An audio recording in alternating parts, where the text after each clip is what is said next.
The last Indian consumer disruptor was Patanjali. Whether we like or no, that's the last great Indian disruptor. So I think if Atomberg continues to grow and scale, I'm sure again 20-25 people will come out of Atomberg and start engineering-led consumer brands. Earlier, because there were only large legacy businesses, people didn't have a choice. They would take whatever was available, right? But today I see a lot of smaller businesses which take one niche and do a fabulous job in that niche, creating a great product, a great brand narrative. You do have founders who will say that yes, you can create a 1,000 crore business. I don't know about EBITDA, but you can create a 1,000 crore business just online. But from the lens from where we sit and what we see, it is very difficult to do. I would want to believe that storytelling is very critical, especially for entrepreneurs who start the journey and want to disrupt legacy guys. A lot of people are doing the storytelling without the product. So what works in, say, Maharashtra, Mumbai, might not necessarily work in Punjab. Both the product as well as the communication. For example, a lot of our communication in the initial days used to be about, ये fan 1500 रुपए बचाता है. You go to Punjab, वहाँ पे electricity free है. So it's absolutely pointless. On a macro landscape, brand loyalty is at an all-time low. Brand awareness is at an all-time high, which is a great case for disruption to happen in almost every category.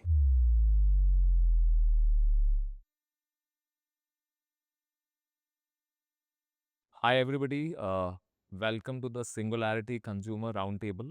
My name is Avnish Anand. I try and do consumer investments at Singularity. In my previous life, I helped build I would say a good consumer business called Carrot Lane. Today, we are going to have a conversation around what I call the state of new age consumer businesses in India. We'll try and talk about interesting macro trends, emerging consumer behavior, what are investors betting on, what are business building playbooks which can help build profitable businesses, some interesting consumer anecdotes and a lot more. To help me do this, I have three very, very distinguished gentlemen with me today. I have Arindam. Arindam is the co-founder and the chief business officer at Atomberg. I think everybody who's on LinkedIn or any other social media knows him. He's also written this wonderful book today. If you're building a consumer business in India, you should definitely read it. Thank you, Arindam. Then we have Rishabh. Rishabh, I think, is the most unique person because he's got all the lenses. He's got the Marico lens, he's got the Marico family office experience, and he's also got Sharp Ventures. So I think anything and everything about consumer, Rishabh would have a very interesting insight on that. Thank you, Rishabh. And finally, we have Nikhil. Nikhil is the founder and the managing partner of 6 Sense Ventures. I think one of India's most successful funds in terms of the money which they have given back to their investors. Now they've just raised their 4th fund. Lots of great bets they have made, and I'm sure we'll hear about it. Thank you, Nikhil, for Pleasure to be here. coming on the roundtable. So as you can see, we have a very interesting mix, and I hope that thanks to them, this conversation will be useful for investors, operators, and everybody in the consumer ecosystem. I hope that, and I'm requesting them, in fact, to not let me be the interviewer in this conversation, to ask questions and be very candid and forthright and make it a debate and not just a one-to-one interview in that sense. I'm doing this for the first time, so please be supportive of me and hopefully give us good feedback so that we can do a better job next time.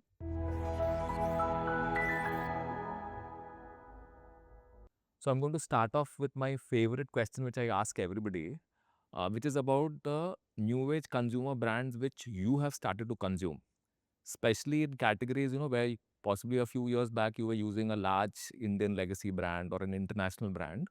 But now that you are getting great Indian brands which make great products and also have interesting brand narratives, right, which is what also changes our buying behavior. So if you can tell us which brands have you started to use regularly, replacing a legacy brand or an international brand? Yeah, we'll start with you, Arindam. I think I'll be slightly biased, but in fact, if you look at my usage, I think a lot of them have shifted to new age brands. Needless to say, everything at home is Atomberg. Fans, mixers, water purifiers. My beds and sofas are from Wakefit. And I'm wearing this t-shirt brand called Senses. Yes. So again, a very small, like new age brand. Like a lot of home decor items at home are from Nestasia. And protein, of course, I think that's a known thing. I think 10 years back it was all only OM, and now like with the advent of muscle blaze few years back, the whole truth and all of those, I think that is another category which has totally shifted. Chocolates for that matter, I think lots of new age, like growing up 10 years back it was all about Swiss chocolates.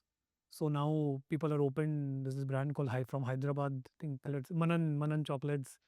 Then there's another brand called DDR and Frank. So lots of usage, I think, on a daily basis. Lovely. Yeah, Avnish, I think very similar. When you live and operate in this world of D2C brands, and that's what you at work you do, and you sort of research and you look at, then you can't help but become a consumer of that, and just be interested in and excited in those journeys. And I think as a consumer and investor, you want to be part of those. As a person, you want to be part of those journeys very earlier on, and be an early adopter of those brands, even in terms of consumption.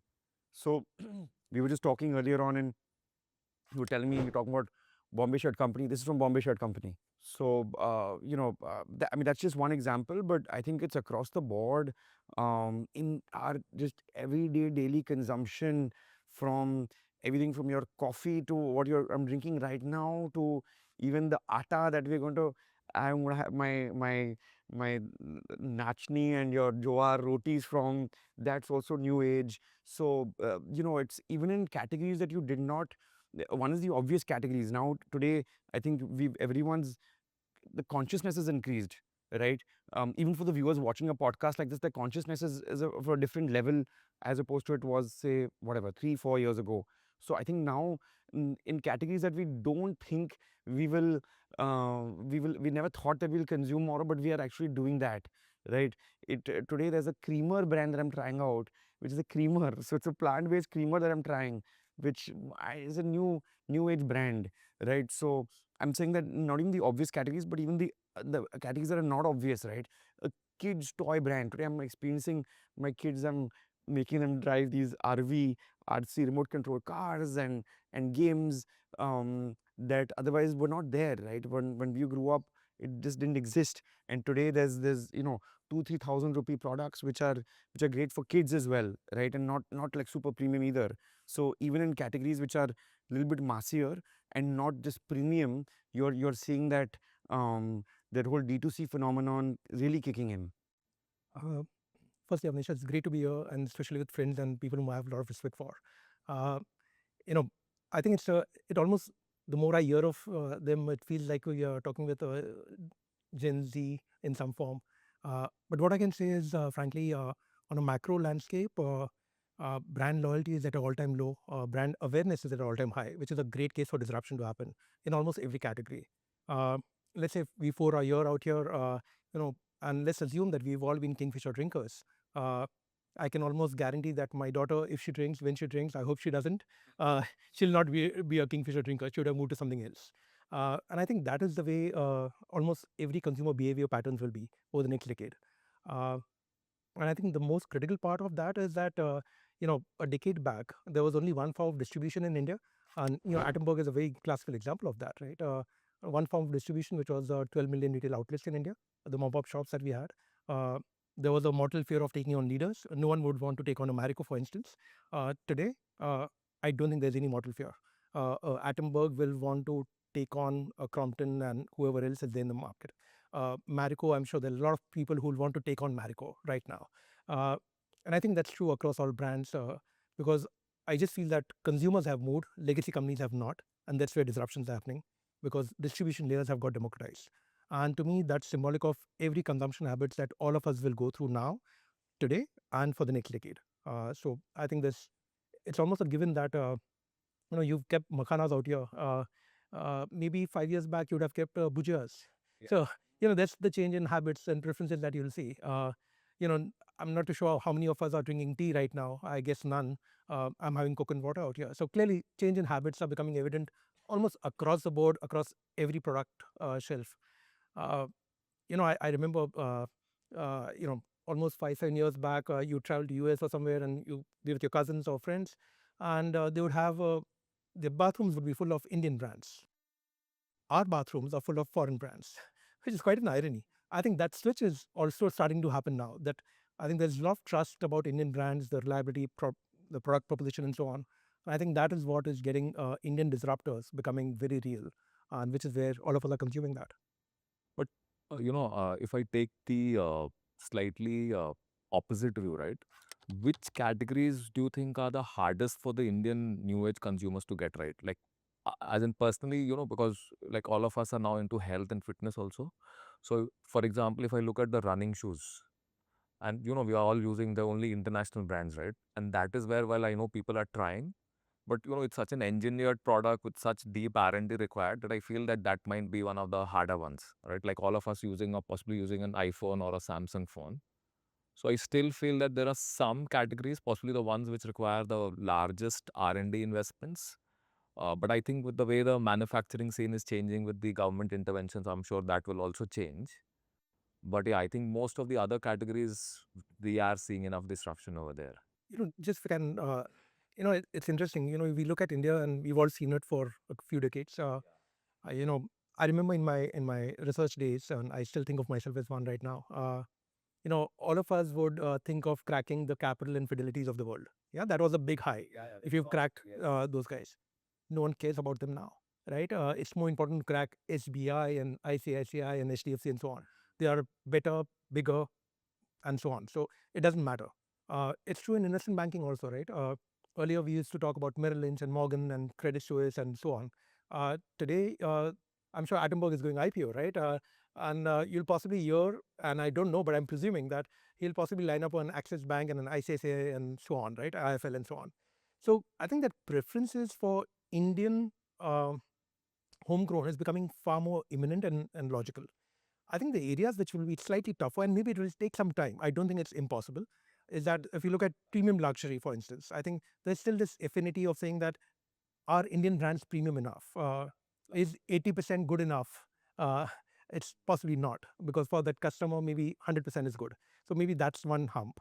Second, what you rightly talked about, that maybe deep tech in some form, let's say iPhone, a very good example, that will an Indian brand crack it big? At some stage they will, and I'm very, very sure they will. Maybe not today, but it's only a matter of time. So yeah.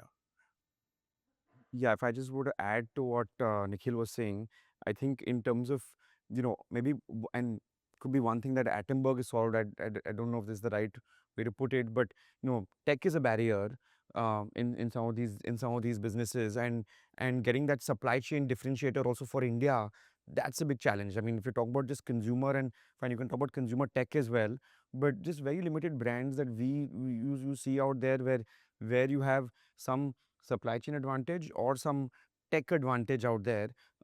Just difficult to top of mind name them. I mean, if you really think through, you might find something, but there's no top of mind recall out there. So I think that's one big piece which is there. I mean, again, coming back to from consumer, ID Foods cracked it way back in the day when it's just in time delivery for their idli dosa batters, and now today that's scaled thanks to Q-commerce. But and that's a supply chain moat, right? But again, I can't, very difficult to find, and would love to hear from you guys if you think there are other such examples out there, but top of mind, nothing comes to my mind.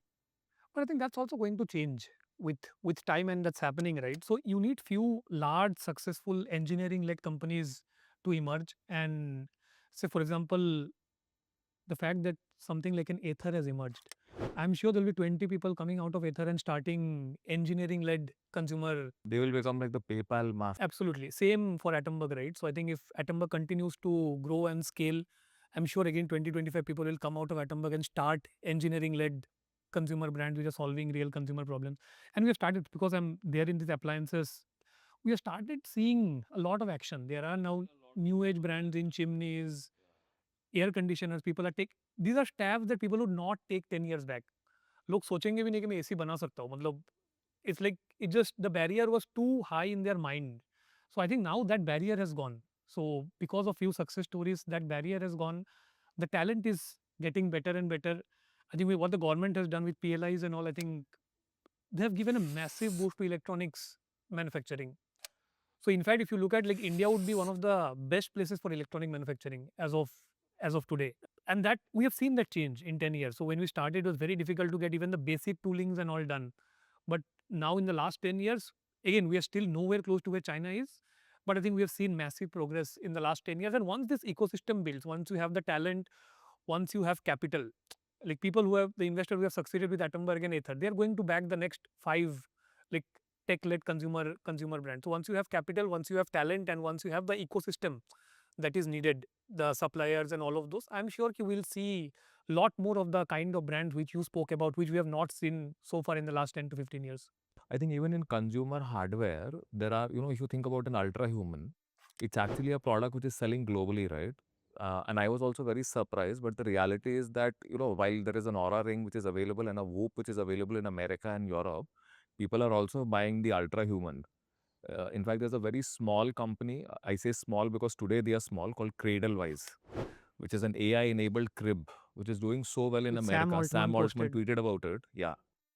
And when I spoke to a few of the founders who are in building these consumer hardware companies, actually the ecosystem in India is amazing and it's really advanced. You don't think of it, right? But it's actually become a lot better. And there are multiple businesses out of India which are selling globally. That's the real benchmark, right? That can you compete with the best products out there and sell to not just the Indian audience over here, but sell to a global audience. It's very interesting. You just said selling to a global audience. I think even if you look at traditional Indian businesses, you don't need to be deep tech to do it also. Think of businesses which are selling RTE foods from India, ready to eat. Yeah. Uh, so there are Indian companies which are exporting to US and European market, and fundamentally they are selling to the Patel stores there, right? They're selling to the ethnic Indian community. But there is nothing to deny the fact that ethnic Indian food should become mainstream. What a Chinese, Mexican, Italian has become, why should Indian food not become mainstream? Why should naans and parathas not become, or samosas not become mainstream for a global audience? And suddenly, the moment you become mainstream, your channel of distribution opens up from being in Patel stores, and I'm just using that as an analogy, but Patel stores to going to a Costco and a Walmart, and that just scales the market differently. My daughter is in US. She's studying in a university there, and for the first time, I've never seen it before.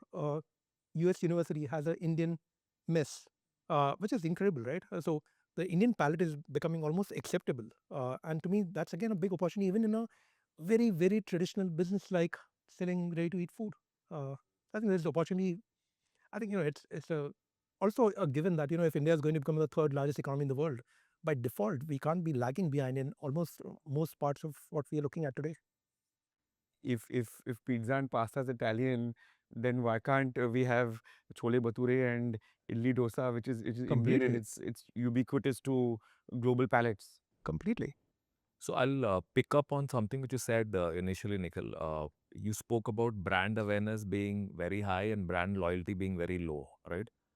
One of the because we built Carrot Lane, right? So our worldview is influenced by Carrot Lane, right? And in the last 1 year, as we have thought about investing, so we have kind of been influenced by that worldview. So we have noticed one. It's a little bit of a paradox in that sense that today building a business or starting a business rather has become very easy, right? Because the infrastructure is much better. But the people still find it surprising that it took us a year to build the Carrot Lane website in 2007. You would laugh about it. Ki, what were you doing for a year, right? But I think today, if somebody wants to start a business, I think everything is available for you to literally start it in one day, right? It's almost like a plug and play situation, which also means that there are so many more businesses which are there today, right? And the reality is that India is a very diverse, very very segmented country also, where the taste also changes with, or the preferences change like literally every 100 kilometers, right? Earlier, because there were only large legacy businesses, people didn't have a choice. They would take whatever was available, right? But today I see a lot of smaller businesses. I say smaller because today they are small, which take one niche and do a fabulous job in that niche, creating a great product, a great brand narrative. And they kind of become very well entrenched in that smaller space today, right? And can create a great business also. And because there are so many of them, I just feel that it's harder to build a big business today. Because in each category you will have so many small players who will be very, very strong in their niche, that for one company to beat all of them, right, and to gain market share will become harder. So in a way, it feels as if making a smaller, great small company is easier, and at the same time making a great big company has become much harder, right? And honestly, people ask me this question a lot. I feel if we had to start a business like Carrotline today, it would be really hard, because there are, like, if you think about lab grown, right, there are so many companies, I don't can't even keep track of all of them. Whereas the reality is that in the 2010s it was much easier. And I think that's why you say that, right, that brand, possibly my assuming that that's part of your thinking about brand awareness being high and the brand loyalty being low. No, I think you so rightly put it. Frankly, like we keep thinking of this that so one part which you talked about, that it's easier to build a niche and be there, but possibly not create another Unilever. Technically, if you look at consumers, then Unilever is the benchmark to look at. So agree with that, and it's quite an irony for a fund which is supposed to invest in disruptive consumer businesses to talk about the fact that I can't see a Unilever getting made. Uh, I'm saying it from the context that I do believe that business life cycles are actually turning short. So if earlier successful business life cycles used to be 40, 50 years, and there are very few which outlive that journey, like Marico's done that brilliantly and so on. Uh, my gut is that now, and I'm saying this with some data, is that successful business life cycles are now 20, 25 years at best. Very few outliers go beyond that. And technically, if the founder's life cycle is 20, 25 years, then by default, the investor's life cycle with the founder is not more than one third of that life. That I think we should be very clear, right? At least we would think like that in 6 months. So uh, if our life cycle is going to be one third of the founder's life cycle, which is technically 7 to 10 years, is where we would be residing in, then by default, businesses are not being made to become the next Unilever. And that's true for almost all founders. I don't know how Arindam thinks of him, but I think that's how it's going to be. Uh, and to me, that is the challenge of creating a business which will have longevity. You will create depth in categories. You'll create depth in distribution, but to create width, I think is going to take a lot longer. And it takes I would presume there'll be very, very few founders who will go through that width journey in India over the next decade or so. So how does that change the way, both of you have been long-term investors, right? You have invested and seen multiple cycles. How does that change the way you think about businesses you want to invest in? Like, how have you changed as as you have kind of seen data and created this view? How has investing changing because of that? So I think, frankly, we started Sixth Sense because we believe that change will happen. So the irony and the fact in India is that till a decade back, or even till yesterday, I would say, uh, India is a completely duopolized market in consumers. There are two companies which control 80 to 100% category share in almost every category that you look at. Look at feminine hygiene, oral care, personal care, beverages, everything is duopolized in India.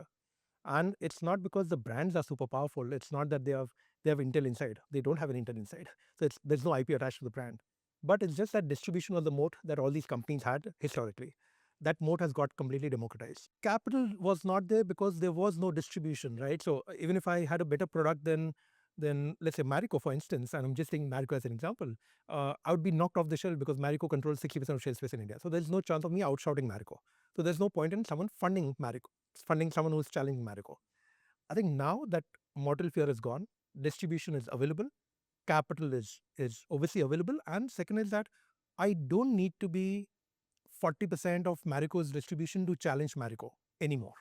I need to be present in 15 distribution channels. So if I've cracked Zepto, Blinkit, Insta, Amazon, Flipkart, Reliance, DMart, and so on, I've got 25% of my TG market in here. So I think very different channels. So when we look at investing also in a lot of businesses that we've obviously invested in, I think one is to say that how do we crack this legacy, right? And I think there's a clear formula to crack legacy. And I think that's going to become, and that's where I do believe that, legacy Indian companies will actually half in size over the next decade or two. So there will be fewer big companies and lots of, I would say, Yeah. mid-size to, yeah. Or more incrementally, I think all the incremental market share in consumers will actually be taken by disruptors and not by legacy companies. That I'm very clear about. So I can't see any consumer company, legacy company, growing at 7, 8% volume almost ever. Yeah, very few which will possibly do it for a couple of years, but they'll not grow more than 7-8% volume. And if you can't grow 7-8% volume in India, you fundamentally not you're derating yourself in over a period of time. So I do believe that the way to address that market could be different. Like let's say we've all male groom, we are all shaving guys and so on. Let's say three of us are clean shaven. He is not. Maybe we three are Gillette consumers because that's the almost a dominant share market. But maybe he uses a trimmer. Yeah.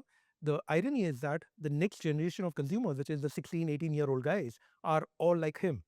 They're all stubbles and beard. And they use trimmers. So their first initiation into shaving is through trimmers and not through a shaving blade. And that's the category open, yeah, which was not open earlier. So then technically we would love to invest in a Bombay shaving, technically, which is cracking that market because you're not competing with Gillette, you're competing with Philips, which is a consumer durable company, technically a sitting duck. So you'll have to figure out nuances of certain businesses and how they will become relevant for the next 10 years of a consumer journey. And it's difficult to predict beyond that. It's difficult to predict 10 years, but let's assume that's what will take it. But I think you'll have to figure nuances of each businesses and how they are differentiated and killing the category player in a different space. Look at Viva, dips and sauces, right? They have no right to exist against Kisan and Maggi, which are the global brands for Unilever and Nestle. They'll never let that brand go. But they cracked the code saying that let me do B2B first and not B2C, which is what legacy companies will always do. Let me change the taste bud of Indians. We are not adaptable taste buds, right? But so if I don't know what a mint mayo tastes like, what a Southwest tastes like, but they cracked B2B. They went to a Subway, McDonald's, Pizza Hut, and now all of us know what it tastes like, and then we buy it off the shelf. So you have to figure out nuances which really work well. You touched upon the like a younger audience thing, right? When you spoke about the trimmers. So when we think about a Gen Z, obviously he's not Gen Z, although he's the I'm youngest. actually 36-year-old, so But when we think of Gen Zs, right? So already we can see that they're the right from their moral compass to the way they look at brands, what they believe they want to be their purpose in life is very different from our generation, right? Today these people are consumers, right? They consume a lot of products. They're not the buyers per se, right? Obviously they're not started to make money, so they don't have to think about managing everything. And at the same time they also have very high intent to consume discretionary products, right? I think there's a data point which I read recently that more younger people are buying luxury cars uh, than what people with much higher incomes are, for example, right? So there is clearly a lot of difference in the way they see value, what they want to consume, right? And these people will become the decision makers and the income earners in like 10, 15 years, right? So what other changes are you saying, Nikhil or Arindam or anybody, Rishabh, which would change the way you would look at categories, say, in 10 years' time? Like, what do you feel like if I give my own example from jewelry, I'm really worried about high value jewelry because I don't think this generation is interested in spending a lot of money on something they would consume very infrequently, right? They would rather buy something which they can wear more often. So jewelry will possibly see that change, right? Similar to that, what other categories you feel the category itself could be disrupted and new categories which might emerge? I think what has happened is like because of the internet and all of those, right? So there's a lot of like even before you have the income, the aspiration and access both are there. आपको दिख रहा है कि आप खरीद सकते हो. For example, I think 10 years back, if you wanted some Korean burger, you could not buy in a city like Indore. So, but today you would have that because you would have watched something on Netflix, you have seen like that's become part of pop culture and the access is also there. So, I think we'll see a lot more global taste coming in, like whatever is the pop culture globally. And we have started seeing this. If you go to the Geo Mall, there's this Reliance store there. 70% of the brands I would not have heard of. So all these are like Korean, Japanese, like it's almost like you walk to a 7-Eleven or something in the UK or US. I think you would see like all the kind of global brands. So I think that's one big trend that I see. And the second thing, which is again, and I think it's always been true for younger people, is just that now for the first time, maybe we are seeing a lot of young people whose parents have money. So because our per capita income has increased, we see a lot of 15 to 25-year-old from well-to-do families. Matlab that number would have increased manifold. And because of the Instagram generation and all those things, there's a lot of signaling that is there. So, and this would impact categories like, for example, gyms. So when we were growing up, maybe when you were 19 years old, going to the club and getting drunk was cool. So now if you go to my gym at 7 p.m. or 7:30 p.m., you'd find all 18 to 22-year-olds coming, recording their deadlifts and all those things. So I never entered the gym before I was 25, 26. So why this is because you are signaling. And signaling also evolves. मतलब पहले आपका signaling होगा कि आप whatever cars and all those things. Now a lot of people have went through that signaling. So health has become a signaling, wearing a hoop, wearing a ultra human, speaking a lot about it, running, like tennis, like picking up a pickleball or this thing, saying I play this. So a lot of signaling, anything that helps you signal that you are like 2 steps ahead. I think a lot of those categories would work because access is and the influence and access both are there amongst this younger generation. I think if I just were to add to what Arindam was saying, couple of things that come to my mind, which sort of actually even reinforce some of the points he made. Health is the new status. So you being healthy is signaling, right? That's very clear, and within that also, it's performance, not prevention. Everything's about performance. They want to perform better at what they're doing, and we see that with the variables and just in every point of consumption, it's very obvious that its performance is taking over. I think even for I mean, one is this Gen Z, which is very Insta friendly. So I think it's curation for Insta, and fashion and BPC categories, of course, are the obvious sort of categories which they will consume. And so you have new categories like shapewear coming up, which didn't exist earlier on. Athleisure for earlier on was more women, now it's more men, and these things were not there. They just didn't exist earlier, right? And you had the jockeys who were dominating earlier on. Today, athleisure is disrupted by the Gen Zs and even the fast fashion brands, which don't they're more value conscious. But I think what Gen Z is able to do is aspirational. So um, Gen Z doesn't have the capital, but they have aspiration. So they are not, and they're not as frugal as millennials either, right? Their spending power is more. They are opening their wallets more than Yeah, they're willing to live on credit completely. right, right. So I mean, those shifts are quite real, across these categories. Hmm, Abhishek, just to supplement the point, I think this is a completely irreversible trend, which is where India was. Like India, it started saying that I can spend, which is income effect. Then saying that I want to spend more, which is mindset. Then saying that where do I spend, which is awareness, or what do you have, and then saying that I want to do whatever anyone else in the world is doing, which is aspirational. So I think where we are right now in the Gen Z sort of a thing is about saying aspirational, especially because when we look at depth and width of the market, depth is where consumption is already happening, and that's going deeper, and then it's becoming very aspirational and so on. And that's where I think you'll start to see aspiration getting built up quite disproportionate to where maybe the in the income levels might be. Uh, and I'm also a very, very big believer of the fact that I don't see in India down trading happening almost ever. Now, again, it's contextual. I know, consumer companies have all made us blind to the belief that, your inflation will lead to down trading and so on. Uh, it's very rarely happened.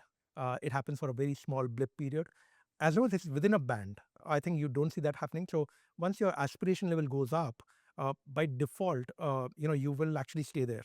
And that's the reason why, if you look at any strategic acquisition which has happened by legacy consumer companies, right, it has all happened in mid-premium luxury. No one buys mass, even though there's scale, because that mass will fundamentally die. Just dramatizing the point, but mass will die.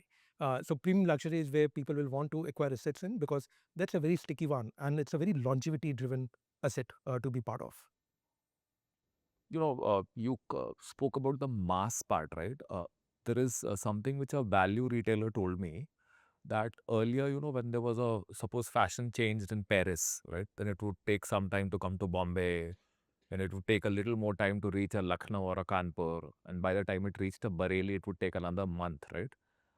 So the aspirations obviously then were accordingly different because it all depended on how soon you became aware of that fashion trend, right? Today, because of Instagram, it's become very different. He says the moment something changes in Paris, the change in expectation in Bombay and Kanpur and Bareilly happens almost instantaneously, right? Uh, and the only difference is that obviously because of income levels, the price point, etc., changes, right, in terms of what you can sell. So the aspiration is clearly there in the Bareilly also, just that the income is not there, right? Uh, which also means that, and another, like if you have read about Rama Bijapurkar, she talks a lot about this, right? That how do you build for this mass place, right? Because I don't think it's about lower quality, right? Because the quality is the same. So, and this is a clear change in behavior, right? So all the other changes we spoke about, right? I'm sure because of the aspirational and availability of media, the aspiration is across categories would be very similar in this larger market where we have width, but we don't have depth, right? One of the things she speaks about, which I find very compelling, is that you have to really rethink your supply chain. And now we are getting into the part where we talk about building businesses, uh, and how you really change the whole product construct in terms of backward integration, value engineering, etc., to create a product which can serve that mass market without actually compromising quality in that sense. And you are still able to make money, right? I think there are a few examples like that, right? Like even if you talk about Atomberg, for example, right? They have created such a large manufacturing product differentiation and everything, which allows them to hopefully, because you're now gone to GT, right, Arindam, I'm sure you are targeting the India 2 market. Yeah. So, but it's still an exception. And I think Rishabh touched on it in the beginning that we don't see a lot of examples of businesses building like that. I think Storia is also an example because I think the way they have brought down the price of something as simple as coconut water, you wouldn't imagine, that it could become cheaper, right? So, uh, what is how do, because this opportunity is there, right? And there's like a bloodbath because there are so many brands in this premium India one segment, right? I'm sure people are wanting to create businesses, and this seems to be one of the ways of doing that, right? But we don't see enough companies. Is this because founders are not willing to take that path, or investors are not willing to back them? Why don't we see more supply chain innovation driven companies chasing the India 2 market, where now the aspiration is similar to the aspiration, although the price point is different? Uh, just very interesting. You talk about Paris Fashion Week and stuff. Ironically, one of our portfolio companies, Uppercase, which is a luggage company, they debuted on Paris Fashion Week. They debuted in New York Fashion Week. So for you know, all our belief that India is 10 years behind US, 5 years behind China, and so on, it's not true at all, frankly. So people are innovating on the fly and obviously creating it and make in India. So it's almost it's a luggage brand, 100% made in India, and also creating design sensibilities which are the best in the world and so on. Uh, I do believe, the fact is, Avnish, and you've been an entrepreneur yourself in this. Uh, India had no consumer disruption 10 years back. Not a single Indian. The last Indian consumer disruptor was Patanjali. Whether we like or no, that's the last great Indian disruptor. No one knew how to compete against a Patanjali. They were okay with competing with a PNG and a Marico if they went into stuff like that, right? But Unilever never knew how to face Patanjali. It took them 3-4 years to figure out what they need to do in life. So I think you've not seen disruption in India in consumers for till last decade, for a business which is almost going to be $4 trillion, right, in the next few years. Uh, so I think what you're seeing is very initial steps of that disruption. Atom has obviously done a brilliant job to create disruption in a category which was extremely boring. It wasn't aspirational for anyone, but they've created that, right? They've created that mode. Uh, Boat has done a brilliant job, and that's one name which I mean, is obviously a dear friend, but you know, it almost to me imitated that it's a trading business, big deal about it. But he's cracked that, right? He's cracked that brilliantly at a value conscious market that India is, and so on. So it's built for India 1, India 2, India 5, whatever you call it, right? So they've cracked that code. Um, And I do believe that there'll be a lot of businesses which will actually cracking that code as we speak right now. Look at beauty and personal care, which we all think it's India A or India 1, right? Uh, Purple, which is a beauty platform, sells almost 65% of its 65-70% of its sales is in tier 2, tier 3. Uh, Not bad at all for a category which should have been the domain of a Lakme, L'Oreal, Mabel. And there's a platform which is a tech-enabled platform which is selling 65% of its revenues are getting from tier 2, tier 3. So I think you're seeing very initial days of that journey. By default, as investors, we would want to go with whatever is more easier picking in some form, but it's almost a given that markets will almost interloop as you move forward. So, for instance, think of absorbency as a category, right? You know, Absorbency is the stickiest category in any consumer business, more than anything else that you can think of. You get baby diapers, which has a 3-year lean on a consumer. You get adult diapers, which has a 20-year lean on a consumer. And you've got sanitary pads, which has a 30-year lean on a consumer.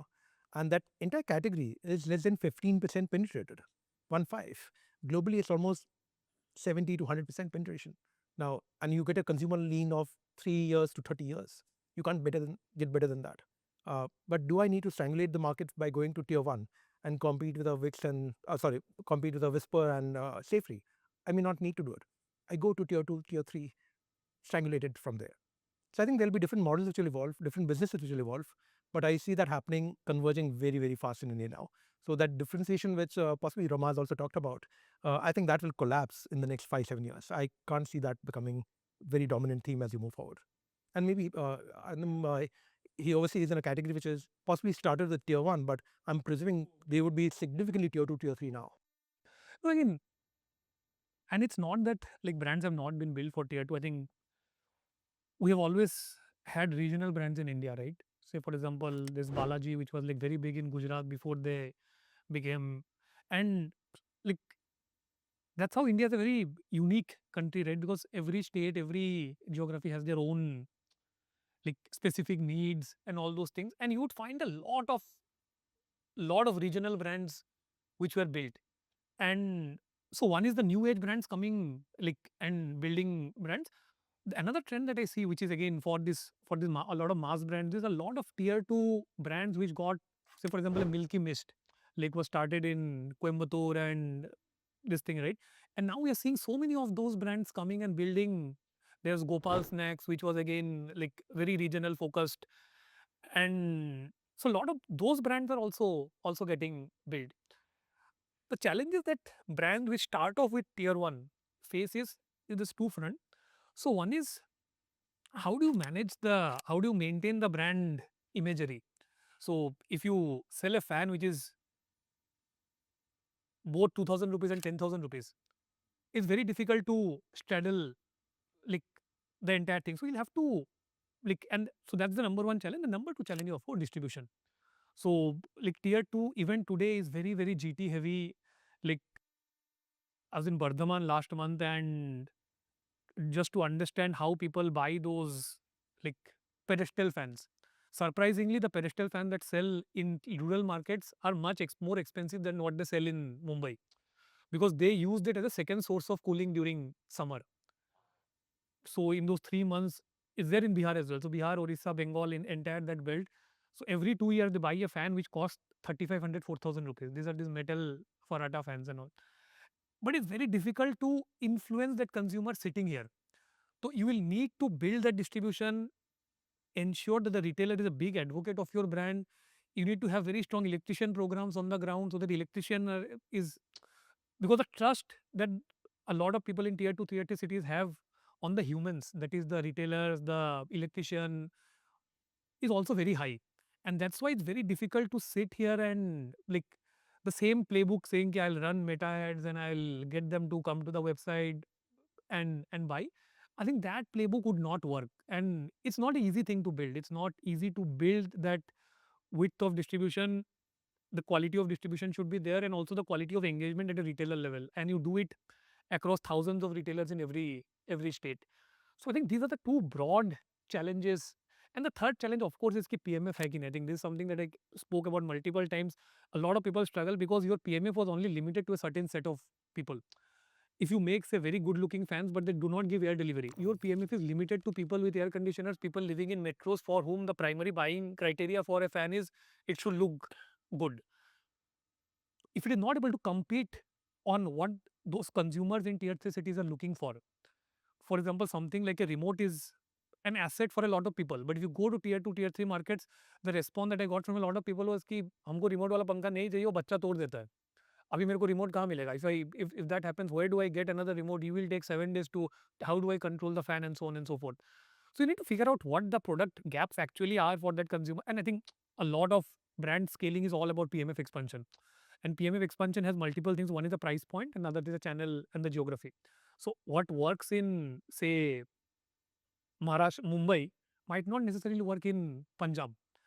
Both the product as well as the communication. For example, a lot of our communication in the initial days used to be about ये fan 1500 रुपये बचाता है. You go to Punjab, वहाँ पे electricity free है.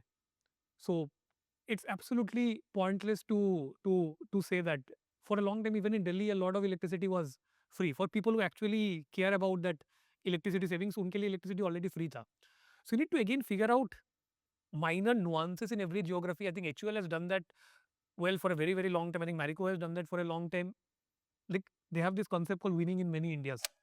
And you go deep into each and every geography, divide the entire India into different clusters, figure out what is working, and create both product and communication in line. And of course, you need to build the distribution layer so that these things are communicated at the point of purchase.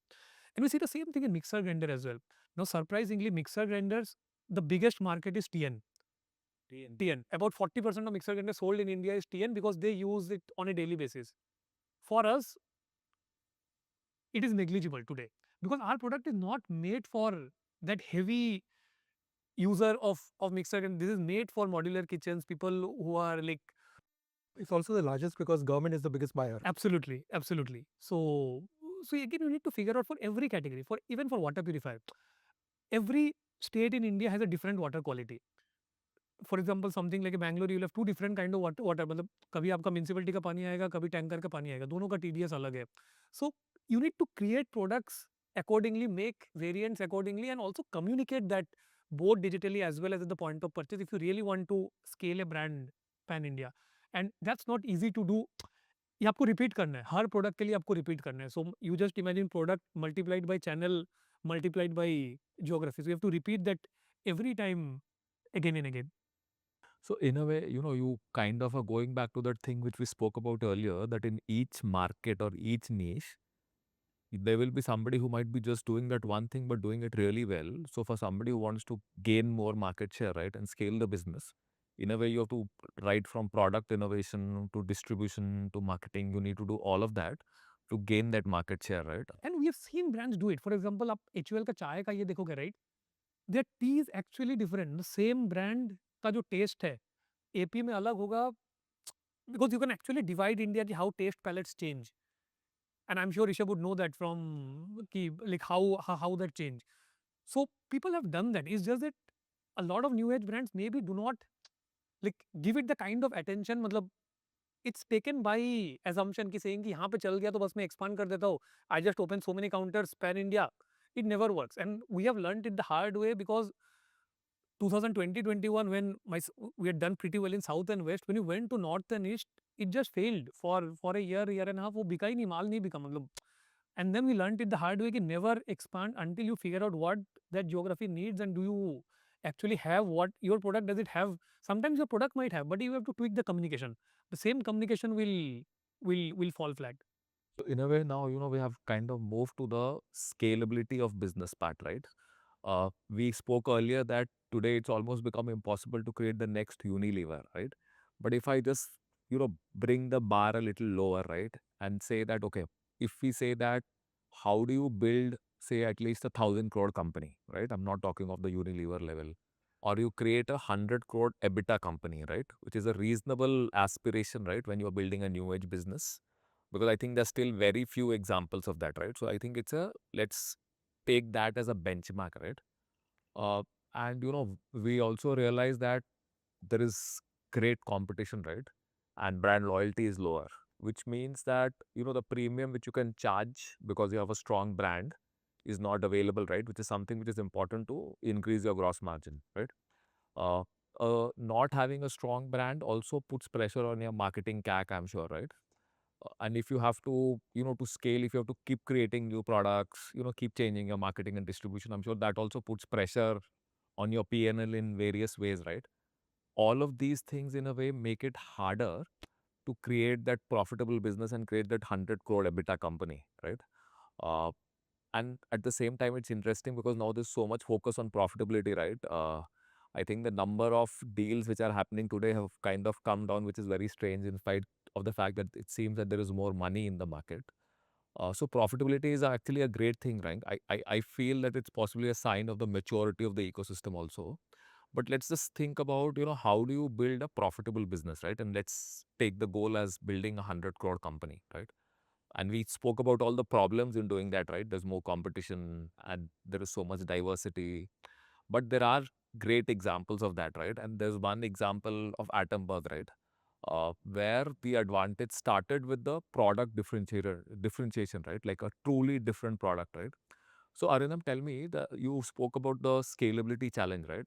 The other challenge I'm sure you faced is that now there are too many copycats who have also taken the BLDC approach, right? And they're also creating similar fans. How have has it impacted your profitability or your marketing cost, etc., etc., because of them, or the brand has become so strong because you created the category that you continue to enjoy those benefits? Yeah. No, I think there are two things which has historically, which has fundamentally changed, right? So one is, of course, you like to start off with, you figure out a clear gap, you have that product. In our case, we're also lucky that we had a long window of opportunity. So our first product was launched in 2015, and till about 2019, I think there was not a lot of competition. I think by that point, we were already doing about 4 or 5 crores a month. And more important than the revenue, I think we have made a lot of progress on the technology side. Our products were a lot more stable. The technology itself was evolving. Historically, fan companies have been electrical companies, so they didn't have a lot of expertise with electronics, how to like embed electronics into the product and all those things. So one is that window of opportunity definitely helped. I think if that window of opportunity was not there, maybe we have to do things slightly. But again, I think that's there in most cases because a lot of incumbents will not even realize the opportunity until it becomes obvious. And in the initial days, it was not obvious. It was a non-obvious opportunity that like people would be able to willing to pay 2x for a product just because of these 2 3 additional things which you energy efficiency, remote, and good designs. So I think that was the first part. You start off with a product which is clearly differentiated. Use the window of opportunity to build some kind of awareness, some kind of distribution, get to a certain level. For example, by 2019-20, we were already the leaders in e-commerce. Yes, e-commerce was very small at that point. Maybe it was 2% of the overall market, but we had 20% share in that channel. And then COVID happened and the tailwind was there. So e-com हर साल मतलब 150% से बढ़ रहा था. 3 साल का CAGR e-com का 150% था. You had the market leader, so our growth was even higher than that. So the 20% market share became 30% market share in e-com, and e-com became a 10% market share channel, 10% of the overall channel mix by 2023. So that tailwind definitely helped. So you use that like dominance in one channel to get into other channels. So we use that to get offline, like started off with the metro markets, started off with the southern markets, go deeper into few markets, and then expanded pan India. But what is also important and what has fundamentally changed is, अगर मैं ये सब कुछ करता, but if we would have not innovated on our product since say 2021-22, we could not have grown. Forget growing, we would not have even sustained that 200 to 50 crores which we were there like 3 4 years back. The thing was we continuously kept innovating on the product. Our first products were in the 3 to 4,000 rupees price point. We started expanding up 4 to 5, 5 to 6. Slowly and gradually took on that market. Downward, we figured out how much down can we bring. So maybe that we brought it down to our entry level product started at 2.5K without compromising on the brand and all, because the category still starts at 1,500. Expanded into other categories like say a table adjacent fans. Ceiling fan is a very conscious purchase, but table fan, pedestal fan, wall mounted fan, exhaust fan, all those fans are again 30% of the overall fan market. So kept expanding the TAM through a lot of those additions, and at the same time kept building the brand and distribution. So our distribution was expanding like every year we're doubling our reach. So, and we did that for a good 3-4 years. Even today we are expanding our reach by 35-40%, both in terms of, so today Atomber will be present in every city which has a more than 50,000 population in India, which is about 700-750 towns, direct distribution, not even indirect. This is like have through our own distributors. So if you've read this famous book called, which Byron Sharp has written on how brands grow, and like I'm a big like believer of that. I'm sure like folks at Marico HUL and all, they swear by that. Once a brand reaches a certain scale, actually it become two things become very important. One is salience, that whenever someone thinks about a fan, you should be there amongst the top 2, top 3 brands, and your brand should be easy to buy. So if you continue to build physical availability and continue to build salience, and to build salience we did a lot of stuff including sponsorships, etc. So the reliance from CAC, performance marketing, etc. goes out, and offline traditionally is a more like profitable channel, right? Because like your margins are in your control. So no single retailer or distributor can dictate what margins are there, compared to say e-com or quick com, where the distribution is concentrated between 4 or 5 players. So I think that has been our journey on. But do you continue to see advantage in terms of your gross margin, marketing Absolutely, cost absolutely. Again, because of the product absolutely, differentiation absolutely. So approach? now the other thing is, all these things are possible only if you have a higher gross margin. So आप कितना ही बोल लो कि मेरा product premium है, tech enabled है, if you are not able to charge a price which is which means कि This is your the true gross margin strength is of the brand being brand. exactly. Yeah. So I think we had a very like very clear first principle thinking. We spend more on R&D, we spend more on brand building.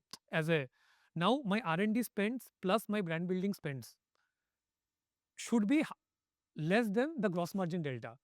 For example, if my delta R&D spend is 3%, my delta marketing spend is 6%, I should be able to charge a 10% higher gross margin than competition.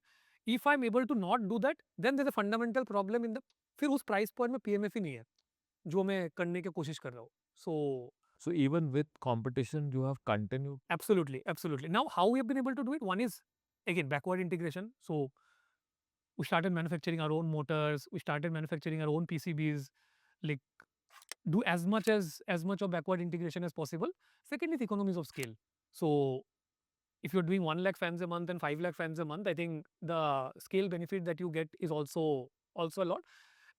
So I think these two things, and a lot of tech changes. For example, because Atomber is at its core, it's a tech company. It's like consumer durable is an outcome, but at its core, if you ask me, we are a motor compressor company at our core. So we kept innovating on the motor. कि motor में और क्या कर सकते हैं? How can you make the motor more efficient? How can you reduce जितना copper user आप copper को ही कम कर दो. Can you do it without impacting the quality. Can you like make the motors more efficient. अब heat losses को और कम कर दो so that wattage. So kept innovating a lot on the motors, and there's a saying that you live and die with the same, you die with the gross margin that you are born with. But we have been able to improve our gross margin by almost 1,000 bips in the last 4 or 5 years through a mix of, and again जैसे आपका brand बढ़ता है तो थोड़ा सा pricing power भी आता है. So now it has come that fortunately or unfortunately we decide the pricing for the, so everyone else is a follower basis on what Atomberg does on pricing. So in good years when there is not a lot of inflation, we have taken like maybe 100 bips, 200 bips extra price increase. So I think a mix of price increase, rationalizing channel margins, these two things happen by the strength of brand and distribution and the product. And of course on the product side, you go do as much as backward integration as possible and use your R&D might to reduce the BOM itself. So but yes, fundamentally if you're not for a premium product, if your gross margins are not higher, then it becomes extremely difficult to justify the higher R&D spend and the higher marketing spend.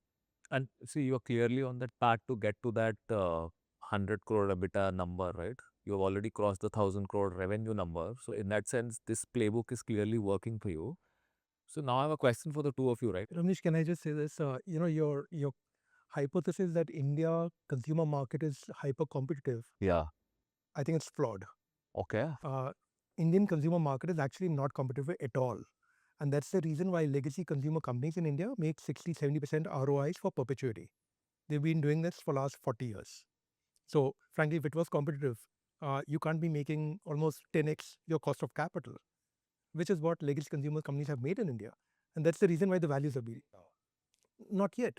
So I think there's actually, and that's the reason why you, beyond distribution and so on, that's also allowed a lot of entrants to now come in and actually disrupt these guys, right?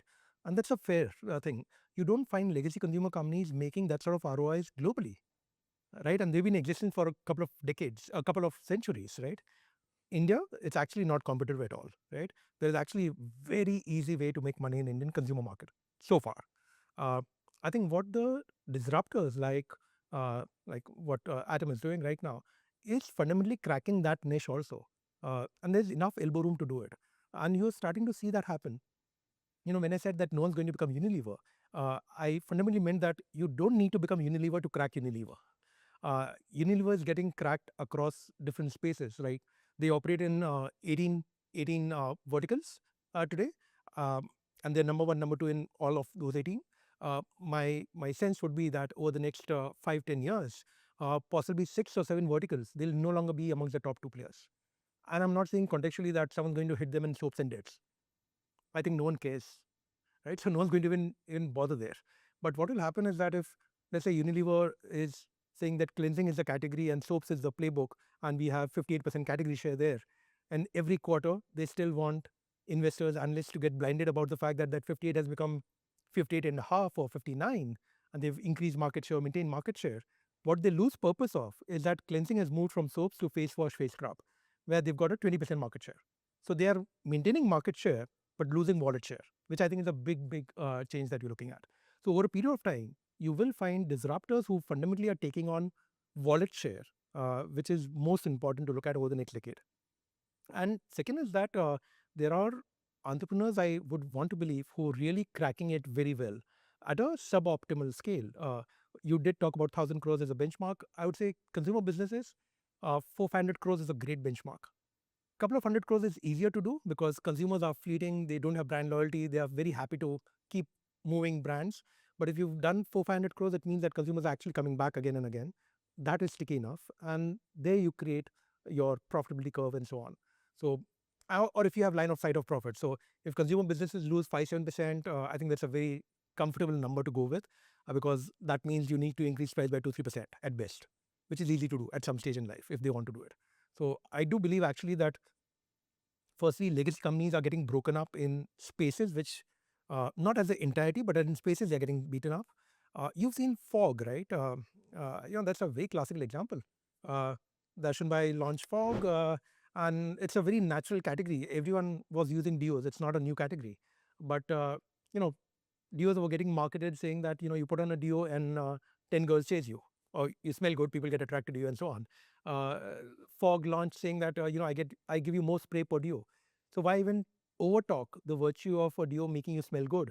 It's a given virtue. So why even talk about it and talk about the fact that I'm not cheating you? Someone else might be, right? And that created Fog became the largest deo company in India, uh, beating Axe, which is a global brand for Unilever. So I think you'll find people who are differentiating very well. You're seeing it already in the space that you've run, right? Jewelry and stuff, right? Suddenly you see the emergence of a Jiva, which was non-existent 4 years back, to becoming a fairly dominant name right now. And I'm sure there are companies in lab and so on which are also doing very well. So I think you will have to, I think competition is. No, Nikhil, what I meant is that, see, if we take this eventual target of can that company get to 100 crore EBITDA, right? Because you are right that, see, there are lots of people who have gotten to 50 crores, 100 crores, 200 crores. You see, lots of companies like that, right? Some of them have become profitable. Some of them are possibly on the path to becoming profitable. So, I think, if we again go back to that point of saying like the end state, right, for a company, at least a new age company, which, we can call truly successful in that sense, is to like get to 100 crore EBITDA number. I think this is a good playbook, because they are well on their way to get there. Uh, so I think there is definitely a lot of learnings to be taken from that. And thank you, Arindam, for sharing all of that. Uh, Question for both of you, right? Because you look at so many other companies, right, which are possibly starting on their journey to get there. What are the other, like, some examples which you feel are taking the same kind of playbook to, like the Atomberg playbook, if I can call it, the truly differentiated product, and then build a nice business around it? So for me, at least, what I've seen, again, this is not in my sharp journey, but what I see in the market is, what I mentioned earlier, ID. I think what they've done is brilliant in terms of just building that supply chain moat, that just-in-time delivery across those 10,000 stores that they supply to, coupled with QCOM and coupled with product innovation. I think it is just, you saw the idli dosa batter, then you saw, I mean, they've tried and failed with the medu vada. Then they've gone into coffee. So they've gone into parathas. So they've taken the. I mean, again, it's supply chain. India's supply chain is still very broken with cold chain, and I think the ability to go and have those very targeted, with significantly no returns, in a market which is so difficult to crack with ambient and frozen, they've been able to crack. So again, different category altogether, but I think they've done it beautifully well, and I think they're just scaling up right now, and their journey, again, they took a long time to do that, right? And for years, ID was still in that zone of 250, 300, 350 crores. All of a sudden, it zoomed up, right? It's maybe a 750, 800 crore business today. They've just got a big jump. They've just got a big round of funding right now, and I think they're well on their part to IPO, and I think that product innovation engine will continue, and hopefully they will be able to disrupt multiple categories. But again, it's a focus on innovation, supply chain innovation, product innovation, packaging innovation. That they have that boat kind of pack which you can place. Um, Very few brands and companies are able to do it across different, sort of, across different parts of that journey, right? Which they've been able to crack really well. Anish, beyond examples, I'll say that I would want to believe that storytelling is very critical, especially for entrepreneurs who start the journey and want to disrupt legacy guys, because storytelling is critical, but not the only sufficient condition. I think a lot of people are doing the storytelling without the product. Completely agree. And that's where I think execution then starts to come in play. But storytelling is so critical because you need to induce trial. You need to almost seduce a consumer to buy into you. And that's very critical for someone to say, okay, I'm willing to test it out. And once they test it out, how do I sustain that? So customer acquisition is technically very easy. Where possibly a lot of us fail, including us as investors, is customer retention costs. Have we cracked that right? And customer retention is almost a proxy to execution. So if your execution is great, retention cost is negligible. If it's not great, retention goes up, and thereby the businesses fall apart and so on. I think some of the examples which have really done well, and I think they'll continue to execute well. So one is also the macro thesis that one would also have, and I don't know, Arindam and Rishabh, you might allude.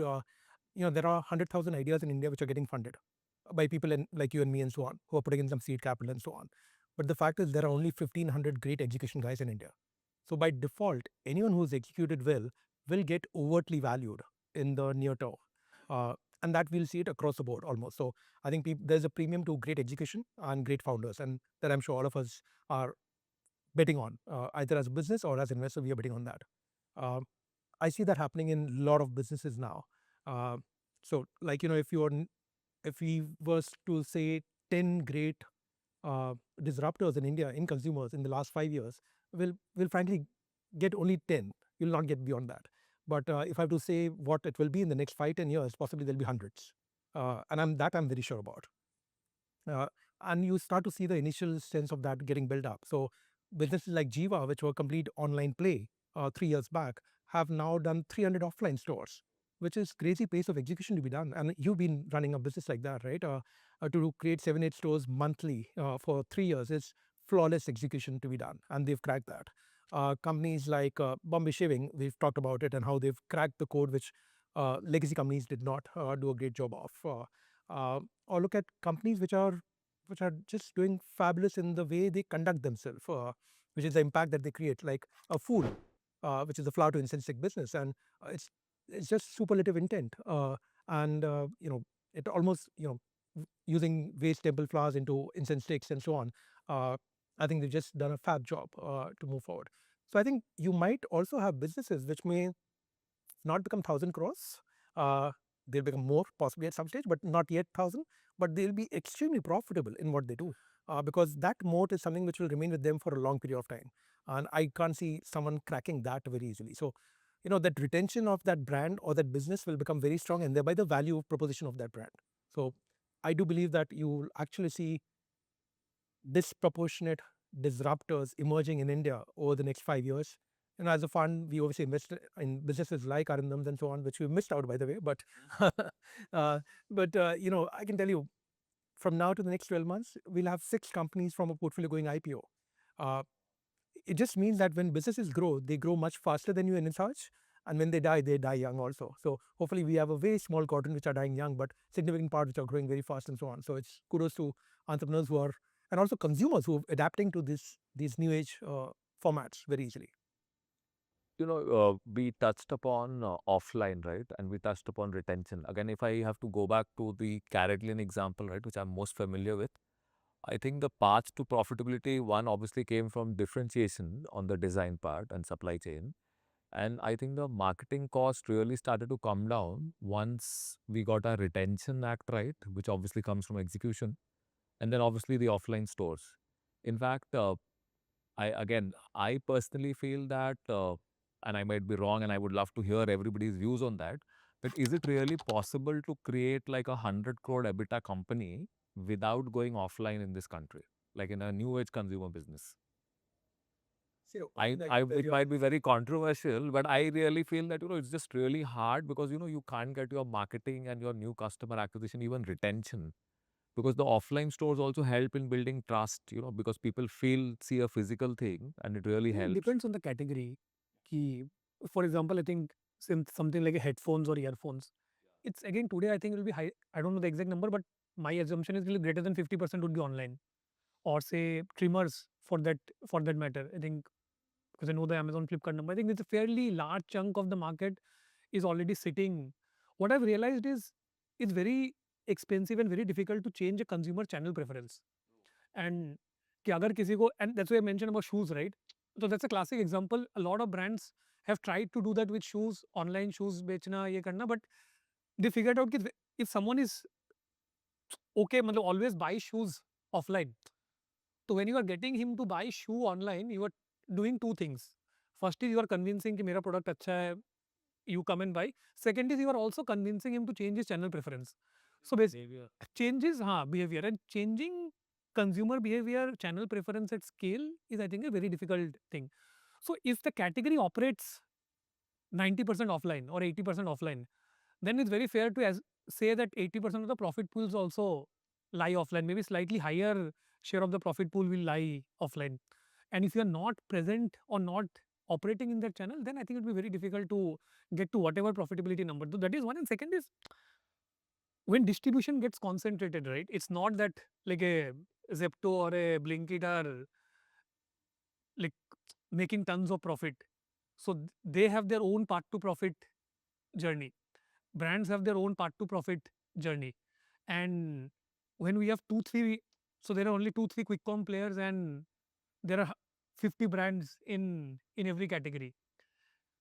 So I don't, it's very difficult to visualize saying ki brand would be able to, with scale, would be able to reduce their commissions or margins which they pay to. So, and we have seen this in Amazon. So there have, even in appliances, there have been brands which have operated only e-commerce. It's very difficult for those brands to do anything more than 4-5% EBITDA at scale. And there are some public market examples as well. And when you have that 4-5% EBITDA, then markets will value at 15x and not more than that. Also, the gross margin profile has to be relevant, right? If it's just for digital, QCom, ECom, you have to have 70-80% GMs. How many categories can afford to have 70-80% GMs in foods? And net of discounting. Right, right. So it's very difficult for that sustenance to happen, right? And by design, as you were saying earlier, MT and GT, of course, the margin profile is better, right? And there's ASP is higher and margin percentage is better. So it's a double impact. right. So I just think that it's to me at least. I mean, you do have founders who will say that yes, you can create 1,000 crore business. I don't know about EBITDA, but you can create 1,000 crore business just online. but from the lens that from where we sit and what we see, it is very difficult to do unless you have some And you very take the strong example of, differentiators. say, for example, US ka example hai, where a lot of the trade is organized, where a Walmart, Costco, etc. control a big chunk of the distribution. And you look at the global companies' EBITDA profiles in US and their EBITDA in India. Well, 25% EBITDA, which say HUL would make, and a lot of their personal care categories, it's very difficult for a new age BPC brand to even visualize ki how they get to 25% EBITDA. Maybe they don't need to get to. Maybe You don't need to go to 25. maybe you don't need to get to 25% EBITDA, and that's why I also think ki one of the output of this, with more brands coming in, more channels coming in, is category EBITDA itself will come down. So maybe like 10 years from now, beauty personal care will not operate at 25% EBITDA. Maybe they'll come down to 10, 12%, 15% EBITDA. And once that happens, the multiples will also change. A 25% EBITDA business gets valued at a different multiple. So, like I mentioned this previously as well, that one of the sector that long term I'm very bearish is the large FMCG brands. If you take a 8-year, 10-year horizon, because sustaining EBITDA, as well as if the EBITDA falls, your multiples will also. And if brands keep on coming and if distribution keeps getting more and more consolidated, which has been happening for the last 10 years at a slower pace, sometimes at a larger pace. But this will happen. This has already happened in US, this has happened in China, this has happened. So whether it takes 5 years, 10 years, 15 years, 20 years, the moment distribution, 40-45% of distribution is controlled by 10, 12 players, there is no way brands would be able to make the profit pool that the retailers will have will increase compared to the profit pool that brands would have. You know, so true. Completely agree. I think, and the second part is also about, the irony is that the most expensive real estate in the world is the mobile, or yeah, that's the most expensive because there are only as many apps that will sit and so on, or the e-com platforms and so on. But the irony is that it's also the least valued assets in the world in terms of businesses which are actually operating there, only operating there and trying to create a business model out of it. I think that's going to be very challenging. I can't see businesses becoming, and there could be very, very few exceptions, but as a broader rule, I can't see businesses being only present in one channel of distribution and becoming very large or very valuable.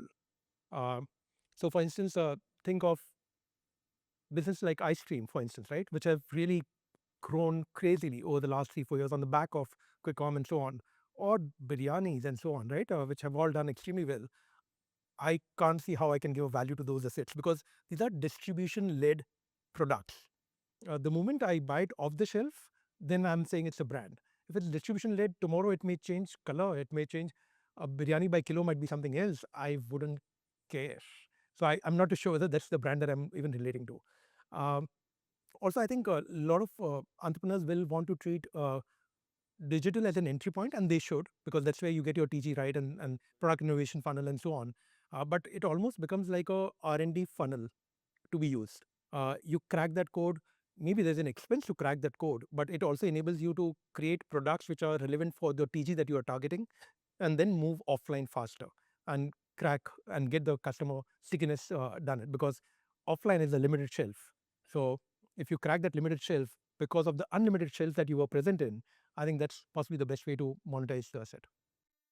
So, we spoke about large legacy brands, right? And their challenges on innovation and also being, a little less amenable to change with the way the world is working, right? And you have all these new age companies which do some of these things really well, right? I think they are somewhere closer to the customer. They have found these niches. They do a lot of innovation on product. The way they do digital discovery, etc., is also great. And then you have these large legacy brands which at least have a strong brand and great distribution, right? And at least we have seen in the West, right, that there's a lot of strategic acquisition, M&A deals which happen, which kind of bring the best of these two worlds together. For some reason, we haven't seen a lot of successful examples of this in India, right? Rishabh, given that you have a very unique vantage point from where you're seeing all these worlds, one, I would say, why do we have lesser deals in India, given that there is a great complementarity between the two entities? And what is the, how does one make it work? Like, what are some of the parts which people are either not seeing or not understanding on how it has to be done right? And do you see this changing again? Like, is this also part of a journey that going forward is likely to change? Yeah, definitely. I think it's a big trend. I think it's a big opportunity. I think FMCG companies have good balance sheets to be able to invest in those businesses. Depends on the multiples at any given point in time. Uh, you know, I think someone like Marico, we got lucky with some of the timings of that, because we did a bunch of acquisitions during COVID, and that really helped us. But I think that it's also how the companies envisage their GTM, and what they believe is their consumer, and how to marry that. And from that lens, I think it's interesting. We for one, do believe that the digital consumer is here to stay, and these moats are getting disrupted. The QCom with QCom and with eCom, and first party data is critical as well. And I think that's a rite of path with Tata Consumer buying Capital, with Unilever buying Minimalist. So you have the big bang acquisitions, whatever. Soulful was there, Yoga Bar was there, ITC. So you're seeing that also happen. Um, can it happen? Will it happen? Now, Mustache also just happened with GCPL. So, there's a whole bunch of these things that have happened. But I think the potential is massive. I think one of the things that large companies and M&A worldwide, right? Globally, forget India. Globally, I think the culture and integration is critical. And how do you not put big company thinking on that startup you're acquiring, right? The minute that it gets it just comes in, right? How do you sort of manage the entrepreneur? How do you not have systems and processes on day one? That can just break. I mean, that will break. So and those challenges, whether you like it or not, the friction is going to happen one way or the other. It's just how culturally integrative the company is with that acquisition. And how do you allow that subculture to breathe by itself, right? Without imposing. And I think that's where the breaks happen. And if that can be and it's very company to company, right? Culture is something that's not, you can't, every company is very different, every startup, every founder is also very different. So how do you, there's no sort of playbook per se out there. You can't sort of force fit something onto it. I think it's about sitting across the table and seeing the founders in the eyes and saying, let's work together, and genuinely doing that, right? Step by step doing that, and working alongside them to make that successful. Otherwise, globally, I mean, the largest companies in the world have failed. So how to make it a success is actually super challenging in terms of even timelines also. As a listed company, impairment is critical, right? For large, and for these, that's why we were talking about earlier on. The minute that you scale too much, there's only that many companies that are also available. And the minute that acquisition becomes very big, then again you have to answer to your shareholders, right? And to your investors. So how do you ensure that impairment doesn't happen, right? Because the minute that you don't make good on that, every analyst like Nikhil would be on and looking at every line item and saying that okay, fine, how are you faring compared to your acquisition? So I think those challenges are like real, and I think it's not an easy solve. I think you have also been on the other side of a very successful acquisition. So maybe you can share. I think Rishabh has been on one side, you have been on the other side. So while you answer that, can you just answer one more thing? Uh, which we talked about before, that as entrepreneurs who've really done well, um, even look at Flipkart for that matter, right? Bunzels. Uh, After creating a business which had actually scaled, uh, why did you guys decide to step out? Uh, Fundamentally, you sold the business. Uh, what was it which made you say that, okay, this is good enough now for me, and let someone else take the journey from here? Thing is that what worked really well, and which is what Rishabh mentioned, that I think there was a lot of synergy which helped us. Obviously, uh, I think the biggest benefit came from the trust of the Tata name. It also gave us a pool of good franchises to tap into, because while you can find great locations to open stores, you also need great franchises who know how to run, that kind of a business. Then obviously there are other benefits, right? Your rating changes, so uh, credit is available at a lower price, right? So that also is not a small advantage which you get. I think the it was not a decision to say that we want to now sell and move on. It was a decision which the Titan had to decide that now we want to acquire the entire company. So not in our control, unfortunately. I get that. I'm just saying that, let's say tomorrow, I think maybe for you also, right? You build a fairly formidable brand in the category that you're doing right now. If tomorrow you get an offer from someone to sell the business, even if it's partial, but let's presume partial means complete, right? Would you do that? I think it depends. For example, for a brand which is already profitable and all, there is no point in doing that. But say, for example, if a brand which is early in its journey, for example, something like Plix, when Marico acquired Plix, I think then at that point, I think there are two things, right? One is there's sizable value creation. I think when a first time founder gets few hundred crores, I think that's a very sizable outcome. And second is, at least on paper, there's a lot of synergy, and which I think the Carrotline example was a very good example where all the synergies panned out and the value like kept getting compounded again and again, which I think we're seeing this again with few of Marico's acquisition, which Rishabh just mentioned.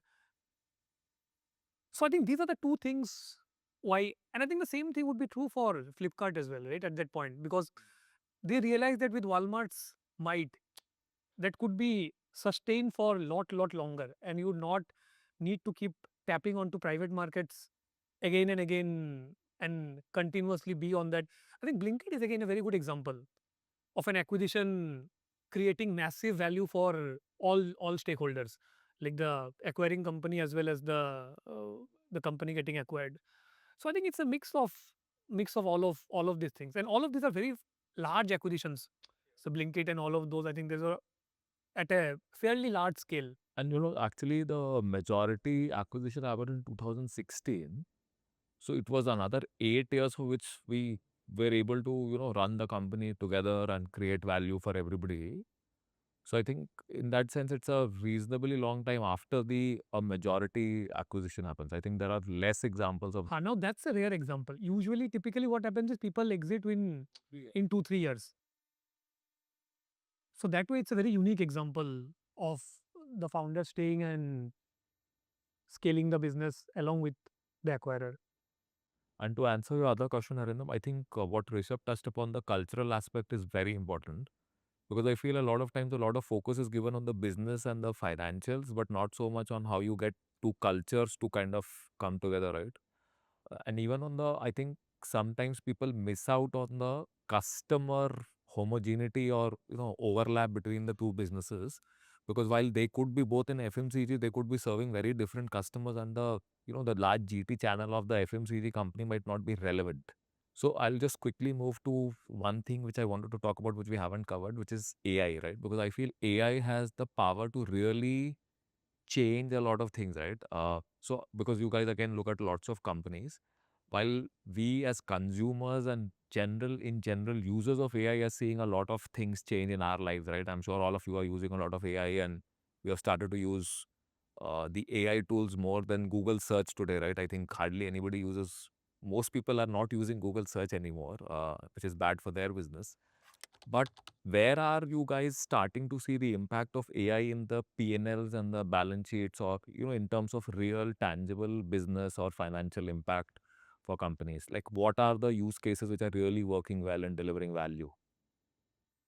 I think at least from our end, it's more low hanging fruits, and rather than saying big bang AI, just focus on the basics, because I think it's a learning journey as well in terms of AI. AI is evolving so fast that how do you, as an org, actually enable your teams to really be on be have continuous learning with AI. So I think one is actually just self learning and having an AI approach to with big or medium sized orgs also across different teams. How does AI play a role?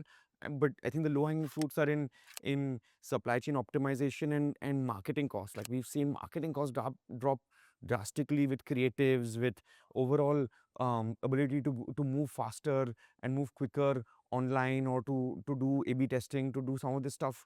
I think the cost out there just drops significantly, and it's very easy to see that. I think some of the longer term projects which require time, I think, with the supply chain, it's difficult to get tangibility.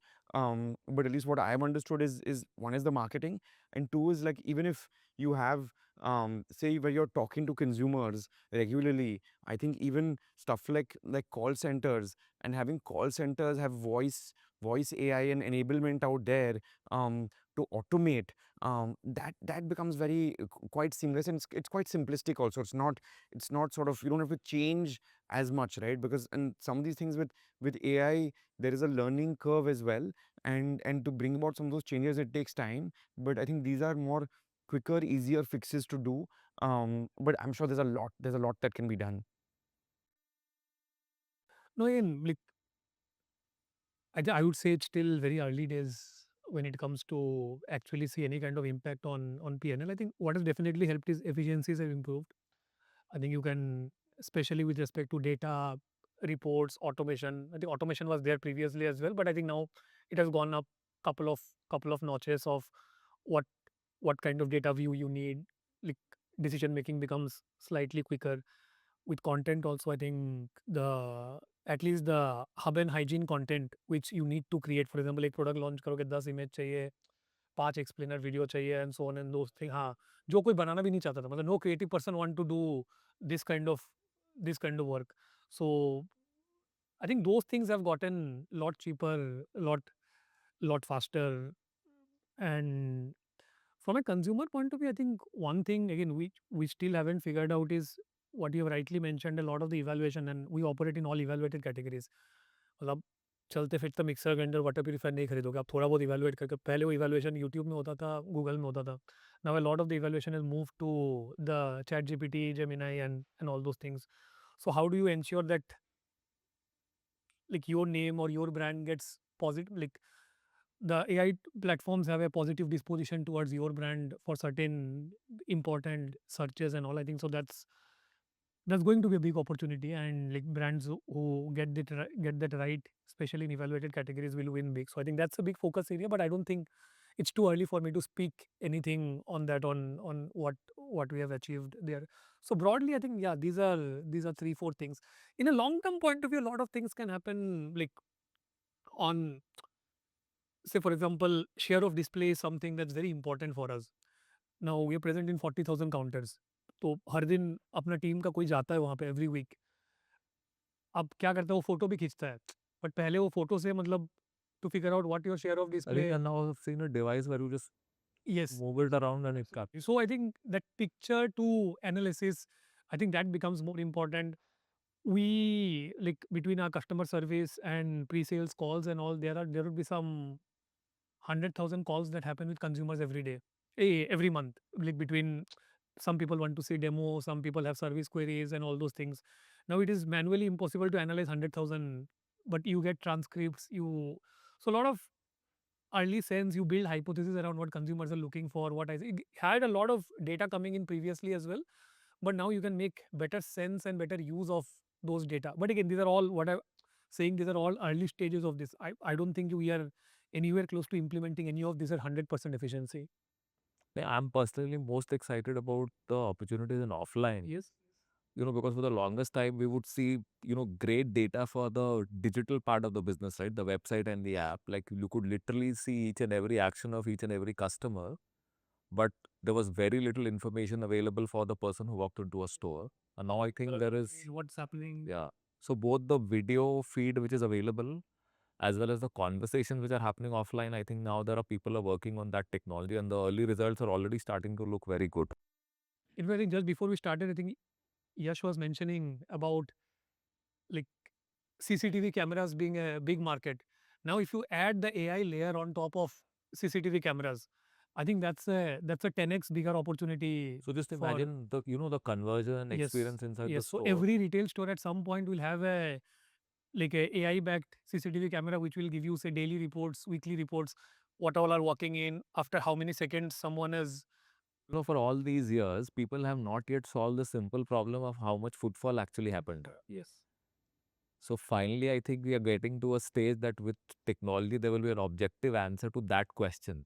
right? Because finally, what do you optimize for? Conversion and experience, right? But today, if you don't even know what the denominator is, you don't even know whether you have to optimize or you're already at 95% conversion. Okay. Have you implemented these in any of your portfolio companies? We are piloting it out, and there are actually lots of good startups which are operating in that space. So I feel that and these are people who are trying to marry not just the technology part, right? Because sometimes you can get over obsessed about the tech part. They understand the retail use cases really well. Because you also don't want to make it very expensive, right? That you put too much technology, because those things are also expensive. So I feel that that's really going to be one big change which is likely to come. Fine. I think we're coming towards the end. Thank you again for your great insights today. So I'm just going to end with one question for all of you. So Arindam, the question for you is that, like Nikhil said, that if suppose you were to sell your business and start a new business, what category are you going to start? Matlab, I know you are a great influencer already, and you have been working out for 10 years. So is it going to be in the health and wellness space? Yeah, so I think like sports health wellness is a very big tailwind, and there would be a lot of opportunities because again the fundamental reason is once a nation's GDP per capita hits a certain point, there's an inflection point that you see in health, sports, fitness. I think that becomes, and the second thing which we were initially discussing of health and sports becoming more of a status and signaling, and that's only going to increase from here on. So I think yes, so if I have to start something, most likely in like health, sports, fitness. Wonderful. So question for both of you separately. There are many categories where we already see a lot of successful companies, right? And the clear tailwind is there. And there are some which are now starting to develop, right? Where the big successful stories are not yet there, but might happen over the next 5-10 years. Like, what is one category which you would be willing to at least underwrite the category? We might not know who the category winner would be. So for me, it would be toys. I think the BIS norms have changed. I think manufacturing in India is big. I think the China imports have gone down. I think there are not too many Indian toy brands being built. You have one Skillmatics, which was like Atomberg's an anti-portfolio for me. Then Um, that's 90% US. it is 90% US, but still, the potential is still there out here as well in India. Um, but you can have toys across the board. So you'll have one Skillmatics, or even that other that the robot one that's there. Miko, correct. But like that, even you can have in simple. You don't have to have such high tech categories. Also, even simpler toy categories. I think the potential is massive, and it's ripe for disruption. And unorganized to organized also will be there. I mean, fine, you have one Hamleys, but you have a vast majority of unorganized toy stores also in the country, which over time they will get that organization will happen, and you'll have the millennials and the whatever Gen Z's becoming parents, and that consumption will also go through the roof, because parents are the biggest suckers, right, for any sort of consumption, right, for their kids, and that pester power is real. So yeah. Rishabh's bias is clearly because of his kids right now, but yeah. But I think a couple of areas which I would think could be very interesting is all of us are, I'm sure, wedded into the theme of climate change, which will happen in everywhere in the world, but also in India a lot more. So any business which is very climate resilient could become very interesting. And to me, that is almost a proxy to play agriculture in India at some stage. So if we can crack a business which can be climate resilient in a market which is completely fragmented, there is no leadership in India in agriculture for now 70, 80 years, right? And anyone who becomes a great player there could become very interesting. So someone who can possibly grow fruits and vegetable in any climatic condition, even at 50 degrees positive to maybe 10 degrees negative, can become a very interesting playbook to look at. And obviously, we invested in one of that company called Iki that looks like becoming one of that playbook. Uh, Second would be a business which maybe Arindam partially alluded to. So something to do with longevity and health in some form. So anything which can repair cell damage over a period of time could become interesting or enhance performance. So supplements, which all of us as Indians historically have not been very supplement driven. We've resisted that because I think somewhere down the line we all realize that by having 2 spoons of Horlicks, we don't run 2 kilometers more. So frankly, supplements went out. But I think as all of us have started to travel more and so on, the consuming class which has started to travel more, supplements has become a very natural intake. Obviously, Marico's also acquired one business like that. So I think that could become a very interesting playbook over the next decade. So again, we are part of Fasten Up, which is a supplement business, doing extremely well, and I think that will continue its journey.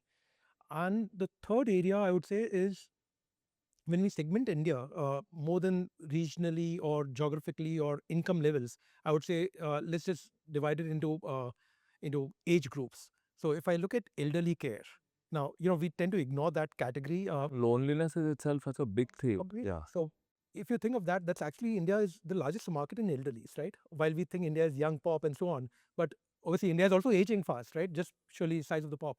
Uh, Mental health or elderly home care, uh, or even frankly, if I so that's one area. Second is when we look at almost 40% of workforce now becoming female also over the next 5-7 years, then maybe looking at women health, which could include IV clinics and so on. I think that could become a very interesting place because I'm sure all of us as I think healthcare in itself is the most consumer and friendly category, right? In that sense. completely. And sports. I think these are the 3 areas which I think could become very large in India. We've not seen any outcomes so far. We've not seen any build-up happen, rather, more than outcome. But that's the opportunity that you would want to possibly look at for the next 5-7 years. Yeah. Wonderful. Thank you so much to each one of you for giving your valuable time today. I hope we had an interesting conversation for everybody who's reached the end of this conversation. Please do give us your feedback. We'll try and try and incorporate whatever feedback we get from you and try and do a better job next time. Thank you so much. Thanks so much, Avnish. And frankly, great to be with friends and people whom we've all respected. So thanks so much for having us here. Thank you so much for your time Thanks on for such having us short here. notice. Thank you for having us.